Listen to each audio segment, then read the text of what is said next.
Leopold II, was Holy Roman Emperor and King of Hungary and Bohemia from 1790 to 1792, Archduke of Austria and Grand Duke of Tuscany from 1765 to 1790.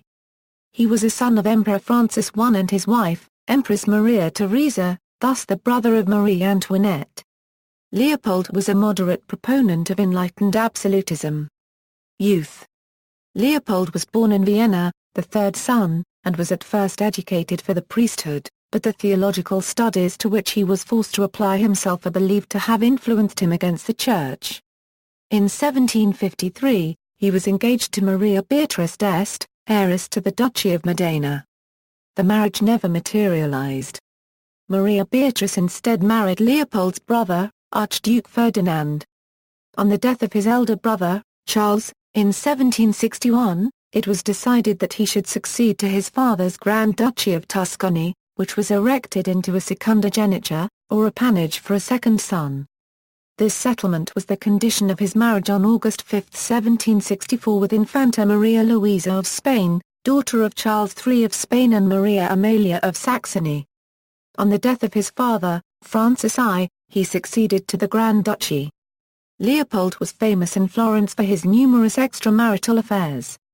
Among his lovers was Countess Cooper, wife of the third Earl Cooper, who in compensation for being cuckolded was given honours by Leopold's brother, Joseph II, Grand Duke of Tuscany. For 5 years, he exercised little more than nominal authority, under the supervision of councillors appointed by his mother. In 1770, he made a journey to Vienna to secure the removal of this vexatious guardianship and returned to Florence with a free hand. During the 20 years which elapsed between his return to Florence and the death of his eldest brother Joseph II in 1790, he was employed in reforming the administration of his small state. The Reformation was carried out by the removal of the ruinous restrictions on industry and personal freedom imposed by his predecessors of the House of Medici and left untouched during his father's life, by the introduction of a rational system of taxation, and by the execution of profitable public works, such as the drainage of the Val di Chiana. As he had no army to maintain, and as he suppressed the small naval force kept up by the Medici, the whole of his revenue was left free for the improvement of his state. Leopold was never popular with his Italian subjects. His disposition was cold and retiring. His habits were simple to the verge of sordidness, though he could display splendor on occasion, and he could not help offending those of his subjects who had profited by the abuses of the Medici and Ra copyright regime. But his steady, consistent, and intelligent administration, which advanced step by step, brought the Grand Duchy to a high level of material prosperity. His ecclesiastical policy, which disturbed the deeply rooted convictions of his people and brought him into collision with the Pope, was not successful. He was unable to secularize the property of the religious houses or to put the clergy entirely under the control of the lay power. However, his abolition of capital punishment was the first permanent abolition in modern times. On November 30, 1786, after having de facto blocked capital executions, Leopold promulgated the reform of the penal code that abolished the death penalty and ordered the destruction of all the instruments for capital execution in his land. Torture was also banned. Leopold also approved and collaborated on the development of a political constitution, said to have anticipated by many years the promulgation of the French Constitution and which presented some similarities with the Virginia Bill of Rights of 1778. Leopold's concept of this was based on respect for the political rights of citizens and on a harmony of power between the executive and the legislative. However, it could not be put into effect because Leopold moved to Vienna to become emperor in 1790, and because it was so radically new that it garnered opposition even from those who might have benefited from it. However, Leopold developed and supported many social and economic reforms. Smallpox inoculation was made systematically available, and an early institution for the rehabilitation of juvenile delinquents was founded. Leopold also introduced radical reforms to the system of neglect and inhumane treatment of those deemed mentally ill. On January 23, 1774, the Lex sui pazzi was established, the first of its kind to be introduced in all Europe, allowing steps to be taken to hospitalize individuals deemed insane. A few years later Leopold undertook the project of building a new hospital, the Bonifacio Hospital. He used his skill at choosing collaborators to put a young physician, Vincenzo Chiarucci, at its head. Chiarucci and his collaborators introduced new humanitarian regulations in the running of the hospital and caring for the mentally ill patients, including banning the use of chains and physical punishment, and in so doing have been recognized as early pioneers of what later came to be known as the moral treatment movement.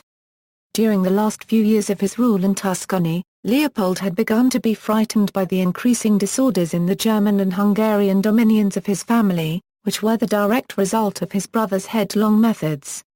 He and Joseph II were tenderly attached to one another and met frequently both before and after the death of their mother. The portrait by Pomfio Bertoni in which they appear together shows that they bore a strong personal resemblance to one another. But it may be said of Leopold, as of Fontenelle, that his heart was made of brains. He knew that he must succeed his childless eldest brother in Austria, and he was unwilling to inherit his unpopularity. When, therefore, in 1789 Joseph, who knew himself to be dying, asked him to come to Vienna and become co-regent, Leopold coldly evaded the request. He was still in Florence when Joseph II died at Vienna on February 20, 1790, and he did not leave his Italian capital until March 3, 1790, at midday. Holy Roman Emperor Leopold, during his government in Tuscany, had shown a speculative tendency to grant his subjects a constitution. When he succeeded to the Austrian lands, he began by making large concessions to the interests offended by his brother's innovations. He recognized the estates of his different dominions as the pillars of the monarchy, pacified the Hungarians and Bohemians, and divided the insurgents in the Austrian Netherlands by means of concessions. When these failed to restore order, he marched troops into the country and re-established his own authority, and at the same time the historic franchises of the Flemings. Yet he did not surrender any part that could be retained of what Maria Theresa and Joseph had done to strengthen the hands of the state. He continued, for instance, to insist that no papal bull could be published in his dominions without his consent. One of the harshest actions Leopold took to placate the noble communities of the various Habsburg domains was to issue a decree on May 9, 1790, that forced thousands of Bohemian serfs freed by his brother Joseph back into servitude. Leopold lived for barely 2 years after his accession as Holy Roman Emperor, and during that period he was hard-pressed by peril from West and East alike. The growing revolutionary disorders in France endangered the life of his sister Marie Antoinette of Austria, the Queen of Louis XVI, and also threatened his own dominions with a spread of subversive agitation. His sister sent him passionate appeals for help, and he was pestered by the royalist copyright migrant copyright S, who were intriguing to bring about armed intervention in France. From the east he was threatened by the aggressive ambition of Catherine II of Russia and by the unscrupulous policy of Prussia. Catherine would have been delighted to see Austria and Prussia embark on a crusade in the cause of kings against the French Revolution. While they were busy beyond the Rhine, she would have annexed what remained of Poland and made conquests against the Ottoman Empire. Leopold II had no difficulty in seeing through the rather transparent cunning of the Russian emperors, and he refused to be misled. To his sister, he gave good advice and promises of help if she and her husband could escape from Paris. The A copyright migrant copywriters who followed him pertinaciously were refused audience, or when they forced themselves on him, were peremptorily denied all help. Leopold was too purely a politician not to be secretly pleased at the destruction of the power of France and of her influence in Europe by her internal disorders. Within 6 weeks of his accession, he displayed his contempt for France's weakness by practically tearing up the Treaty of Alliance made by Maria Theresa in 1756 and opening negotiations with Great Britain to impose a check on Russia and Prussia. Leopold put pressure on Great Britain by threatening to cede his part of the Low Countries to France. Then, when sure of British support, he was in a position to baffle the intrigues of Prussia. A personal appeal to Frederick William II led to a conference between them at Reichenbach in July 1790, and to an arrangement which was in fact a defeat for Prussia, Leopold's coronation as King of Hungary on November 11, 1790, preceded by a settlement with the Diet in which he recognized the dominant position of the Magyars. He had already made an 8-month truce with the Turks in September, which prepared the way for the termination of the war begun by Joseph II.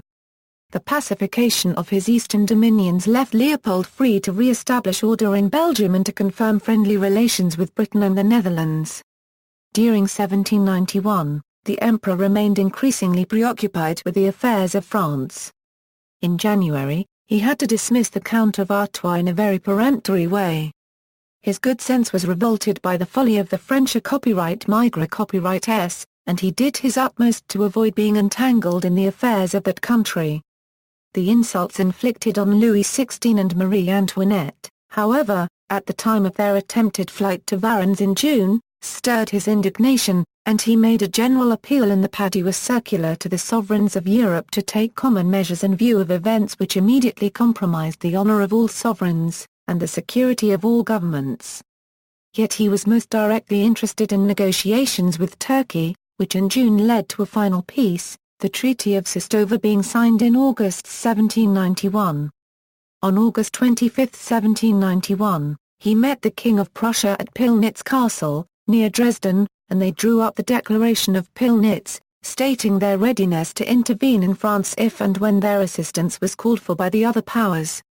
The declaration was a mere formality, for, as Leopold knew, neither Russia nor Britain was prepared to act, and he endeavored to guard against the use which he foresaw the A copyright migrant copyright S would try to make of it. In face of the reaction in France to the Declaration of Pillnitz, the intrigues of the A copyright migrant copyright S, and attacks made by the French revolutionists on the rights of the German princes in Alsace, Leopold continued to hope that intervention might not be required.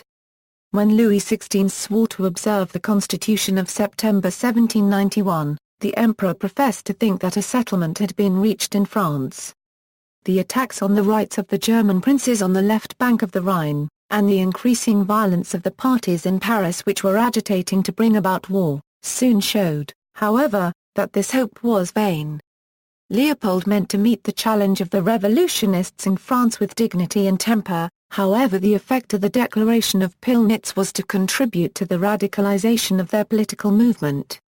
He died suddenly in Vienna, in March 1792, although some claimed he was poisoned or secretly murdered. Like his parents before him, Leopold had 16 children, the eldest of his 8 sons being his successor, Emperor Francis II. Some of his other sons were prominent personages in their day. Among them were, Ferdinand III, Grand Duke of Tuscany; Archduke Charles of Austria, a celebrated soldier; Archduke Johann of Austria, also a soldier; Archduke Joseph, Palatine of Hungary; and Archduke Rainer, Viceroy of Lombardy-Venetia. Mozart's opera La Clemenza di Tito was commissioned by the Estates of Bohemia for the festivities that accompanied Leopold's coronation as King of Bohemia in Prague on September 6, 1791. Joseph František Maximilian, 7th Prince Lobkowicz, commissioned a reconstruction of the Lobkowicz Palace's exterior in honor of the coronation, giving the palace the appearance that it retains to this day. Full title: Leopold II, by the grace of God, Holy Roman Emperor. King of Germany, Hungary, Bohemia, Dalmatia, Croatia, Slavonia, Galicia and Ludomria, Rama, Serbia, Cumania and Bulgaria. Archduke of Austria. Duke of Burgundy, Lorraine, Styria, Carinthia, Carniola, Grand Duke of Etruria. Grand Prince of Transylvania. Margrave of Moravia, Prince of Brabant, Limburg, Luxembourg, Geldern, Wangen-Württemberg, Upper and Lower Silesia, Milan, Mantua, Parma, Piacenza, Guastalla, Auschwitz and Zatoria, Calabria, Bar, Ferrite and Teschen. Lord of Svevia and Charleville. Count of Habsburg, Flanders, Hannonia, Kyburg, Gorizia, Gradisca. Margrave of Burgau, Upper and Lower Lusatia, Pont-à-Mousson and Nomenum, Count of Provinces of Namur, Valdemans, Albimans, Count of Saar 1/4 Tphen, Zarvada, Salma and Falkenstein, Lord of the Wind Margravate and Mechlin, etc. Ancestors. Issue. children with his wife Infanta Maria Luisa of Spain. Titles, styles, honours and arms. Titles and styles May 5, 1747 August 18, 1765 His Royal Highness Peter Leopold, Prince Imperial and Archduke of Austria, Prince Royal of Hungary and Bohemia, Prince of Tuscany, August 18, 1765 September 30, 1790 His Royal Highness the Grand Duke of Tuscany, Prince Imperial and Archduke of Austria, Prince Royal of Hungary and Bohemia, September 30, 1790 March 1, 1792 His Imperial Majesty the Holy Roman Emperor, King of Hungary, Bohemia, Croatia, Dalmatia, Slavonia, Galicia, Ludomria, etc. See also, Kings of Germany family tree. He was related to every other king of Germany. References. Vovk, Justin C. In Destiny's Hands, 5 Tragic Rulers, Children of Maria Theresa. iUniverse, Bloomington, Ind. ISBN 978-1-4502-0081-3, 6. Gentleman's Magazine, London, March 1792, pages 281-282, detailed account of the death at Vienna of His Imperial Majesty Leopold II. Notes: this article incorporates text from a publication now in the public domain, Chisholm, Hugh, ed. Encyclopædia Britannica. Cambridge University Press. External links, media related to Leopold II, Holy Roman Emperor at Wikimedia Commons.